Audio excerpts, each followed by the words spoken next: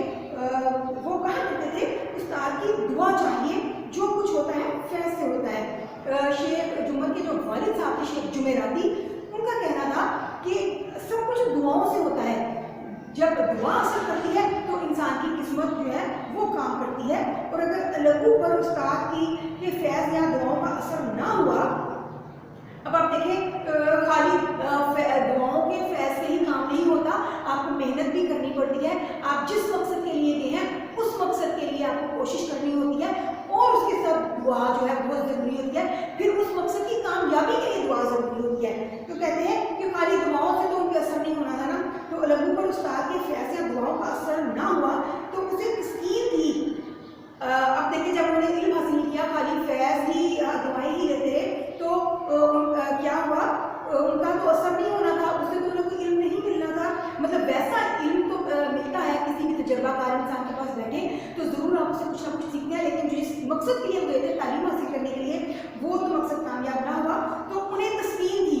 جو الگو چودھری ہیں ان کو یہ تسلی تھی, اطمینان تھا کہ چلے کوئی بات نہیں, ان کی دعاؤں کا اثر نہیں ہوا, لیکن یہ ہے کہ تحصیل علم کا کوئی دقیقہ اس نے فروغ گزارش نہیں کیا.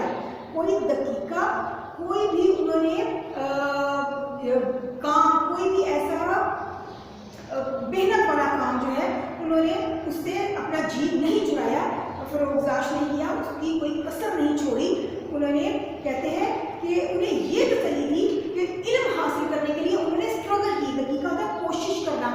انہوں نے کسی بھی چیز سے دریغ نہیں کیا, کسی بھی کوشش کو انہوں نے نہیں چھوڑا, اس کا ساتھ نہیں چھوڑا, کوئی کسر نہیں اٹھا رکھی انہوں نے کہ وہ تحصیل علم کے لیے انہوں نے محنت بہت کی. یہ اور بات ہے کہ ان کی دعاؤں کا ان پر اثر نہیں ہوا. محنت انہوں نے کیا کی, انہوں نے استاد کی بہت خدمت کی. علم اس کی تقدیر ہی میں نہ تھا. انہوں نے سوچا کہ علم میری تقدیر میں ہی نہیں تھا, میں نے تو اپنی طرف سے استاد کی بہت خدمت کی, کیونکہ ان کے استاد کا کہنا تھا کہ استاد کی خدمت سے, فیض سے, دعاؤں سے ہی سب کچھ حاصل ہوتا ہے. تو چلے ان کی دعاؤں کا تو اثر نہیں ہوا, میں نے بھی کوئی کسر نہ اٹھا رکھی تھی علم حاصل کرنے کے لیے, تو ہو سکتا ہے کہ میری قسمت میں ہی علم حاصل کرنا نہ تھا.